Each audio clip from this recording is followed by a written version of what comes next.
All right, heads, what's happening? Happy Halloween to everyone.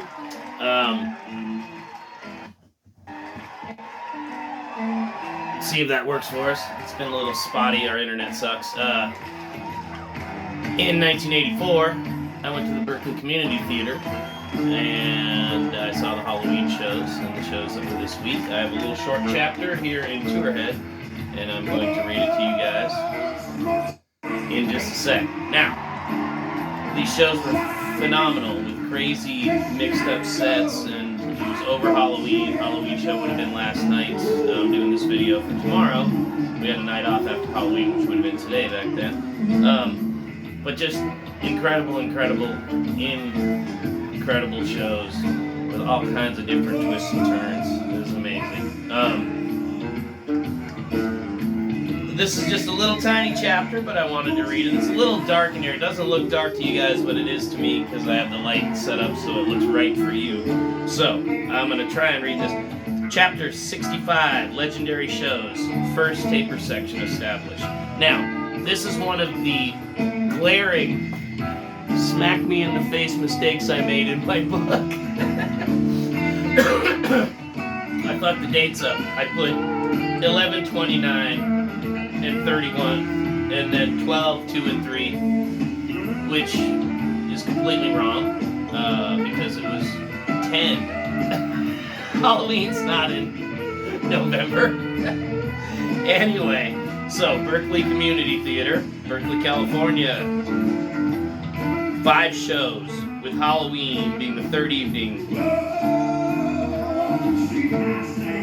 was the show plan. Sorry, it's really hard to see in here. I'm kind of blowing it. Let me see if I can. 5 shows, with Halloween being the third evening, was the show plan. Tons of energy surrounds this venue. BCT is small and sounds fantastic. The song selection and the placement of those songs in that set list was wide and varied. Down in the bottom, one more Halloween night replaced one more Saturday night, and Ain't Superstition and Werewolves of London were some of the show highlights, as well as this smokestack right here. Each night was exceptional, and the Tapers finally got their own private section to record from. They had TAPER stamped across the tickets they received. Farrell got in the famous group photo, which Dan Healy and his fellow Tapers, with Dan Healy and his fellow Tapers and David Gann shot for the legendary book Playing in the Band. The TAPER section forever changed how we hear Grateful Dead shows, and the recordings stepped up to new levels of quality not heard of until then. It was glorious. BCT, my buddy Farrell, who I went with, or maybe I went with Alan to these shows, but anyway, Farrell's right in the front of the picture in that famous shot that's in Playing in the Band, and these shows were just insane. The place was small, intimate. They hadn't played there since the early 70s, like 71, I think. I could have looked up the facts a little bit more, but they're out there for you guys too, so easy facts to look up. Just, man, I remember just hanging out on the little campus and skating around to the store down the street. It's kind of down from the creek, kind of off to the right of those roads that you drive up to go up to the Greek campus. I mean, nice seats, velvet curtains, you know, just really classy place. It's set amongst old trees. It's been there for a million years, you know, probably 80 or 100 years now. But yeah, plays and all kinds of things have happened there over the years, but we all got lucky enough to see the Grateful Dead there. For those of you who happen to have went, these shows probably have some pretty significant memories that they really do for me. They also played there another year after this, maybe 2 more years after this. But during this part of the 80s, 83, 84, 85, the amount of people who were starting to dig the Dead was pushing them out of smaller theaters, and there was just no way. You know, we couldn't play the BCT anymore, couldn't play Kaiser anymore, couldn't play Ventura anymore. There's too many people, too many heads. You know, it had to go into a bigger venue. But to have been here, and especially to have been at the first TAPER section event where you could walk by and they were all happy and smiling. Thank you, TAPER. They were all happy and smiling, sitting in their TAPER section with all their mics, all proud, like, this is us, this is our spot. Very cool, very cool.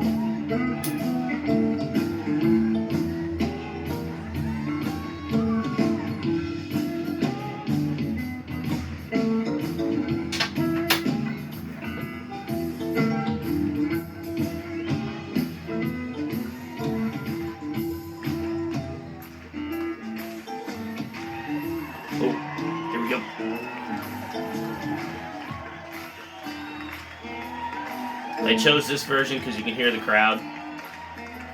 Let me see who recorded this one.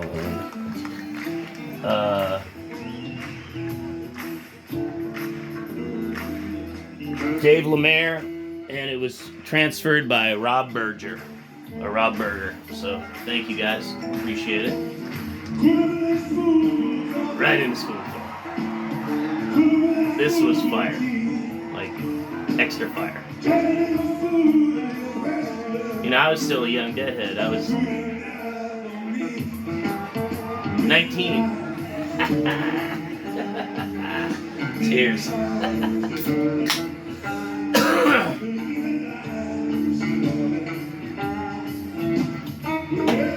So, I advise you to go back and listen to all these shows. There were 5 in total. The second and the third. This is the second we're hearing right now. We had a little gap after Halloween and came right back into, you know, what can they do to top Halloween? And they did. Look at the set lists. They're so varied. They're almost fantasy set-like, you know, because they jump around, dude, like these two, and Aiko comes a little after this. I mean, it's great shit.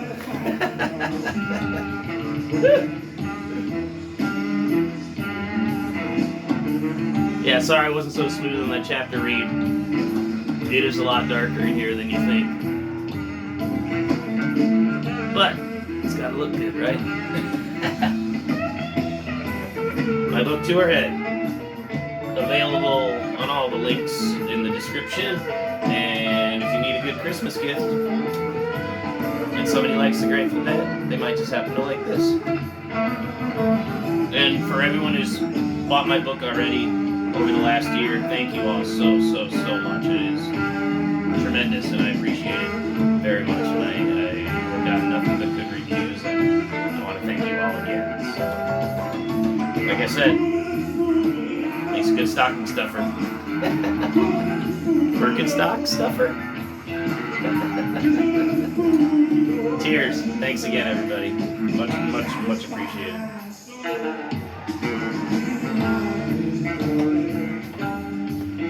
First generation BCT tapes. I got more back in here. I just didn't want to dig through the whole pile. There's like 300 and something in there. But my friend Farrell, who I said's in that photo, recorded these. Those are the first gens that I got from him. I spent many a time on tour with Farrell, even though I never saw him at shows because he was always in the TAPER section. See him before and after. But the TAPERs help us live on and bring all our memories back. You know your voice is in that crowd. You hear somebody yelling, could it be you? If you were there, your voice was in that crowd. I always like to think about it like that. My voice was in that crowd.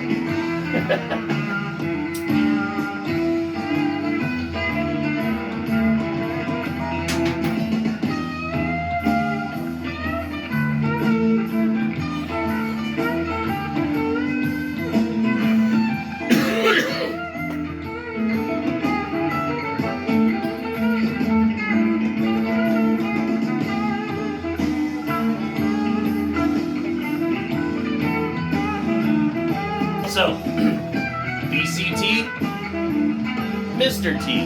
I had to hang up my Mr. T kite because we were doing BCT and I saw it there because I was cleaning some stuff up, organizing. And my Rambo kite. BCT and Mr. T. Brought to you by Nordy.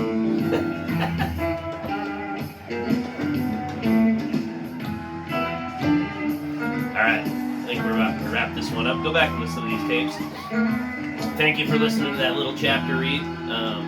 Just a small one, but much appreciated, and everybody have a great fall. Thanksgiving's coming up. I did 8 videos last month. Now it's the next month, and I'm not going to do that many this time, but I'll still crank out a few once a week, something like that. So please come back, and we'll see you in a bit. See what I mean? Here comes this cool ass Ico.